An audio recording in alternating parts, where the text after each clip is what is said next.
Hey, welcome to another video. It's one of the last ones we got for the year. I think I got one more ski-related video, and then we'll have some workout stuff. It's our last middle school race. That's not the high schoolers, so this is our middle schoolers. This is the future of Caledonia. By the way, as always, I want to thank our digital ad sponsors. I also want to thank anybody who's donated money to help the ski program. We're going to start off. This race is a little different. I just got the clips running as our kids go. I didn't do any fancy editing. We got Liz Hilton coming in first. As you can see here, she's really making some improvements from last year to this year and is skiing fast. As the race goes through, let's see, I've got Lauren going here. I got to take a look at helmets.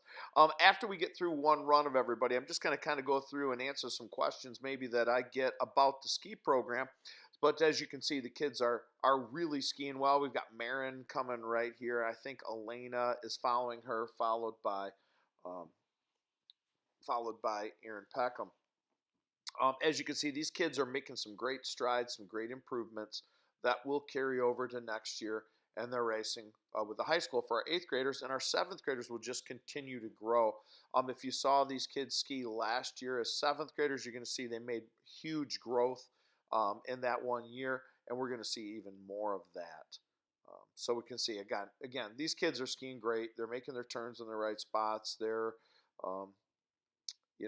handling speed well. They're getting used to, the pitch that we've got at Hawthorne there at Bittersweet. And then eventually, I think I've got video from their final race at Canonsburg, so we can see that. Here's Kaylee. She'd never skied before this season, and you can see she's handling the snow and the conditions great and just putting down a nice run.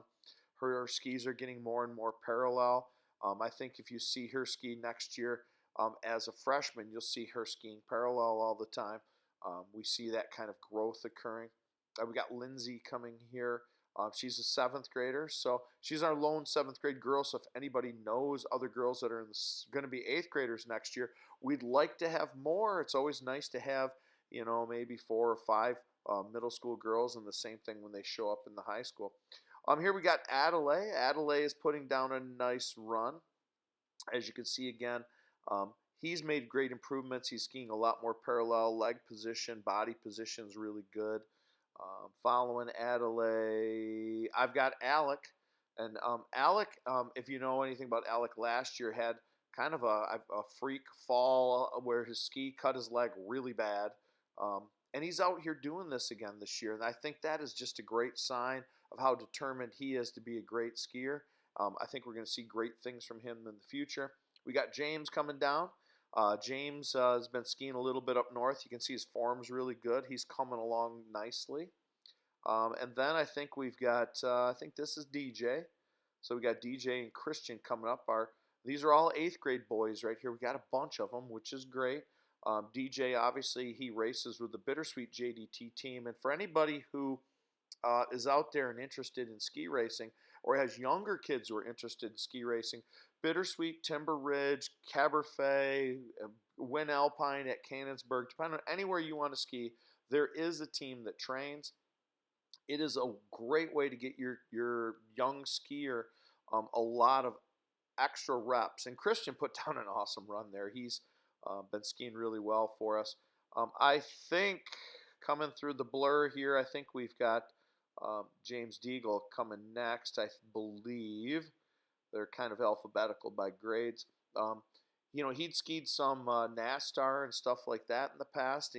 He's really skiing well. So looking at where he's at as a 7th grader, we know that by the time he's a freshman, he'll be doing even better. We got Charlie Doan here. Charlie, again, new racer. First time he's ever done it this year. He's skiing really well. I've seen growth again in all of these kids. So we're really proud of them. Oh, I guess with the blur, I think this is, I can't tell with the blur. I think this is Brendan Donnelly. Yep, there it is. It's Brendan. He's skiing really well. He's making the turns. He looks just like his brother out there in that speed suit. So that's kind of cool. I think we've got Derek Pritchard here again. And this is his final race because he's also doing wrestling right now. So he got to do a couple of the races, and then he's going to go off and wrestle. Hopefully hopefully he likes skiing better and wants to stick with that. We like to have these kids stick through it with all right through high school. And then I've got uh, Braylon right here, and he's really made a lot of improvement from week one from race one to race two. Does a great job. And then coming behind him is Sam. Sam is a speed demon. He likes going fast, and that's just kind of how it goes. We like seeing kids go fast. Um, he's putting down a good run too. So one of the things you notice, a lot of our goggles are up. It's because it's dark. When you're racing, um, with what we do, what you want to do is get a clear pair of lenses or clear goggles. Bill and Paul's has those. Most if you buy interchangeable goggles, parents know this is the way to save a few bucks. But as long as your kid doesn't lose them, then you've just wasted a lot of money. But if your kid's responsible, you buy them a pair of interchangeable goggles. Almost all brands make them. Get clear lenses and then get the tinted lenses too. I always recommend going with that kind of the peach or a yellow tint on the inside for some of them. Sometimes that's actually good in low light condition too. But that's just a little tip, moving forward. The other one, equipment wise, if they're going to do ski racing for a while, buy them some zip off pants. Now there's only a couple of brands out there now. There's Arctica. I believe Spyder still makes them. A couple of others. They're fairly pricey, so make sure that they know to get your name in 5 different places and not lose them. But that will make the speed suits a little nicer. Our temperatures have been pretty good this season. It really wasn't very cold. Our coldest day was the warmest day we had back in 2015 when it was like just freezing the whole season long. So zip off pants and those clear goggles will be a huge benefit for all the kids as they move forward in the program. Now, a couple things that we ask for my 8th graders who are going to be going to the high school next year. Um, the high school is using a program called Final Forms. Starting in about, I believe, the end of May, they can go into Final Forms and they can sign up for the ski team as teams that they want to participate in. You don't have to pay your team fees and the pay to play fee and that stuff at that point. But by doing so, it gets your name into my database. And then it's easier for me to send out emails both when equipment's available, when we're going to do training, and all of that stuff. For everybody who's an 8th grader, as soon as school year's out, we'll do summer workouts. We go 2 days a week where we'll be in the weight room at the high school. Sometimes we do mountain biking is something I've been trying to get going for a few years. This year I'm going to make it happen. So it's just good ways to keep the kids exercising. Parents, you are welcome to come mountain biking with us. The workouts up in the locker room, they frown on that. But if you want to do the mountain biking, generally we'll do it down at Deep Lake Trail, down in the Berry State Game Area. It's a lot of fun. The only thing is if we're doing it with our group, we do require helmets because there's a lot of trees out there and we don't want somebody to get hurt that way. But it's kind of good exercise and it's good reaction time preparation for ski racing because it's a lot of the same things, a lot of twisting, turning, adjusting your body, handling speed, anticipating what's going to happen. So something, again, that people can do. Our weightlifting days right now for the high schoolers during school, it's Mondays and Wednesdays. It will probably be the same through the summer. It'll probably be a 3 or 4 o'clock weightlifting, but if you're on that list, I'll send out information to everybody. I don't know if incoming 8th graders can work out with us or not. I got to find out the rules. I know that our freshman or incoming freshman class can. As you look here, you're seeing some really good runs coming down on the kids. I don't know if that's Christian or who's coming next, but oh nope, it looks like it might be James. But like I say, they're putting down some good runs. Another thing that people ask sometimes about, what do I need for high school for skis? So high school, we run 2 events. We run giant slalom, which the kids are racing here, and we also run slalom. What we recommend is if you're only going to have 1 pair of skis, to make sure they're slalom skis. Now, slalom skis turn a little sharper. It's kind of what we recommended the kids to be on here. They're a little easier to learn on. If you're an advanced skier or if you want to go hog wild and buy both sets of skis, we'll run a slalom ski and then a GS ski. Most slalom skis for our kids are between 150 and 155 unless they're a real tall kid. And GS skis usually run 165 to 175 again unless they're a really tall kid. And we can help you pick out the right skis. If you want to buy them at Bill and Paul's, that's great. Sometimes we find great deals on the internet for skis in the summertime. What we do say is if you want us to look for skis, we'll have to figure out what size and what brands you're looking for. Sam went down. Or was it Braylon? Whoever it was went down, had a good run. Now, this is a good learning point on the race. Everybody's going to fall at some point. So he hops back in, and we slipped out again. That's okay. Now, when you're racing, if you see somebody go, he did the right thing. You let the person pass them, and then he's going to ski out. Now, when you ski out, at that point, he could have hopped back in and finished the run. If you ski out, you get a DNF, which means you did not finish, but don't go through the finish line if that's you, just because that's how that works. Back to skis. If you're looking for skis, we can help find them. The trick is if we're looking, generally speaking, last year at least, a brand new pair of slalom skis ran anywhere from $400 to $550 is what the price was on those. Now, they do have the program at Bill and Paul's where you can rent them for a season. That's a good way to go too, or you can buy them there. A junior ski, which most of our kids are on, it's going to be $550 to $600 at most places. We can sometimes find better deals. But if you're interested, when we send you the link, in most cases, those are good deals that we're finding, and they don't last. So if you wait a week, the skis will be gone. So just to let everybody know, that's kind of how that works. Really, boots, you really need to have the boots fitted properly. And the best thing to do there is to go to a good shop that has a reliable boot fitter. Again, we've had great success using Bill and Paul's. And as many of you know, Ryan Dean, who runs Bill and Paul's, his kids are on the varsity team. He's one of our volunteer assistant coaches, and he'll make sure that your kid's in the right boot for them, and the same thing with all the equipment. So you also get discounts at all the local shops when they have their race gear. Just tell them you're with our team. The discount varies shop to shop. I believe Bill and Paul's is, I think it's 25% off, but don't quote me on that. But you will get a discount. Norm's has a discount. The ski shop at Cannonsburg has a discount, but theirs is a little different. But if you're going to do something, just let us know. We will help you out. That's kind of what we try to do as coaches, to get everybody the right gear. And our middle schoolers, by the way, are on great gear. Parents, you did an awesome job. That makes a difference, making the turns, making everything work out properly. I don't know, whoever's going here, they're going nice and fast. Oh, it's Adelaide again. He is flying. Adelaide, good job, man. I guess another question I sometimes get is like, what's the high school schedule like when I go into a freshman?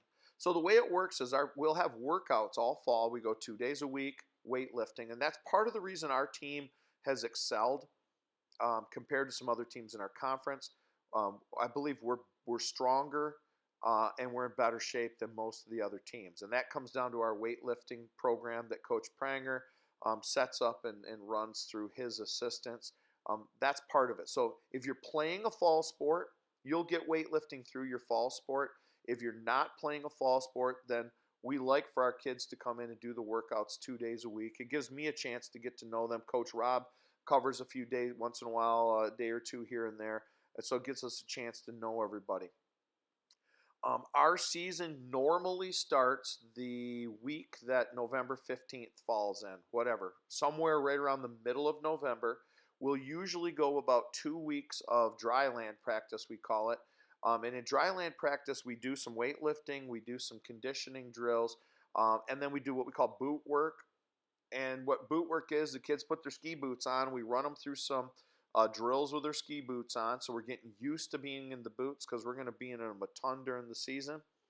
And then we also do some video work where we're looking at tactical attacks for ways to run courses so we can be fast. With our middle schools, we're just giving them an introduction. With a high school, we try to get much more in depth. So we'll be talking about the rise line, the fall line, where we're going to be going. Now, this year with COVID, we didn't get a chance to do that, so it was a little bit of a challenge. The kids did great anyways, but that's something we do work on. Um, and that starts, like, say, beginning of November. Every year, except for, I guess this year we wouldn't have been on. So normally we're on snow after Thanksgiving.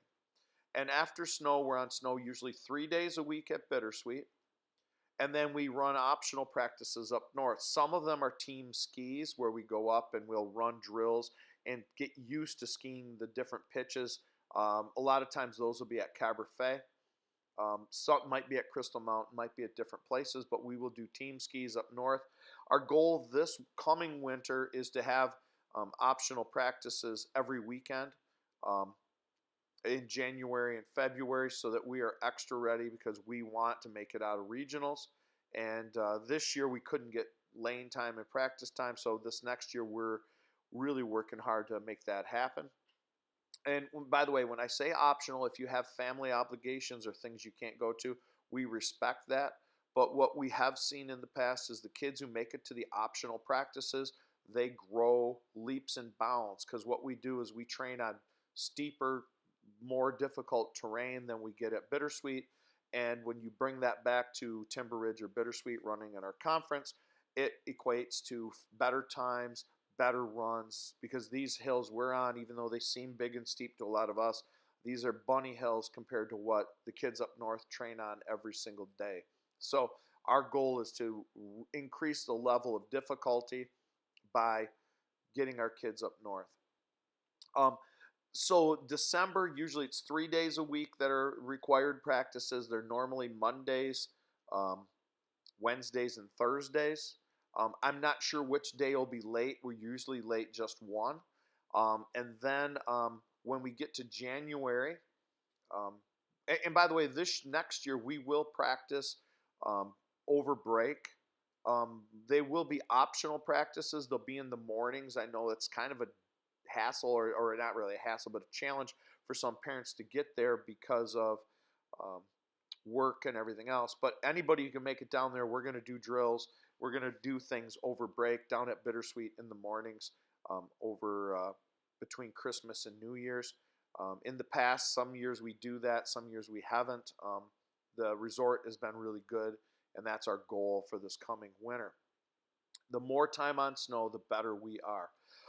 Then when we get to January, our typical week is this. Mondays, we have practice.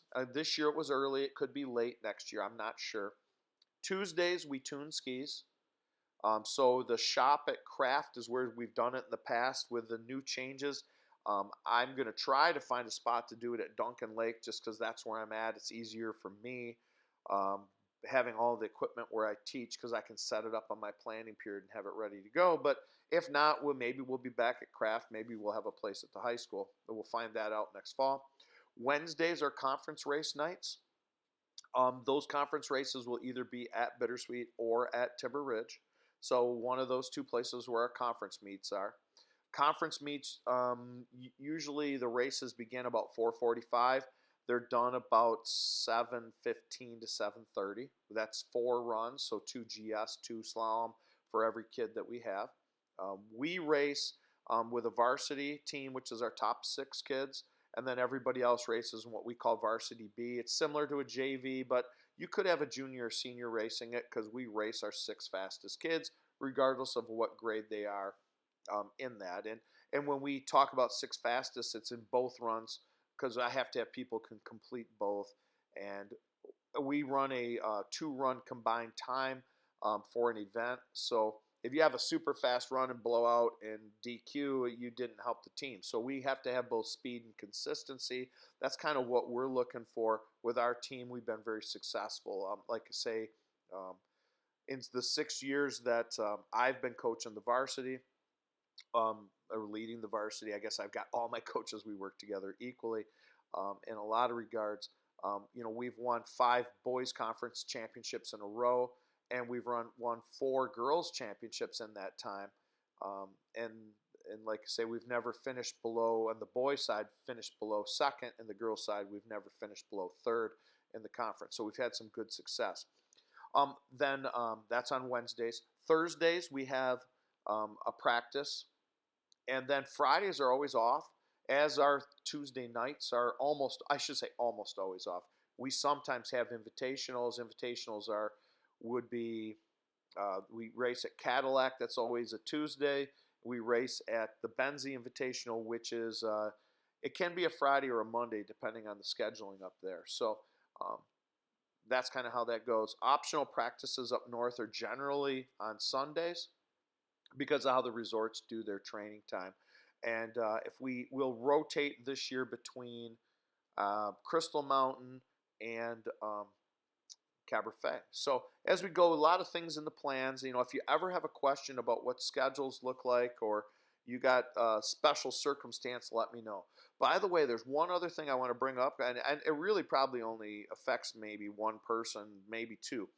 The Michigan High School Athletic Association does have rules on how many non-school races you can run. So, like, I'll use DJ for example. He could run 2 JDT races, but we have to fill special paperwork out on that, which is easy to do.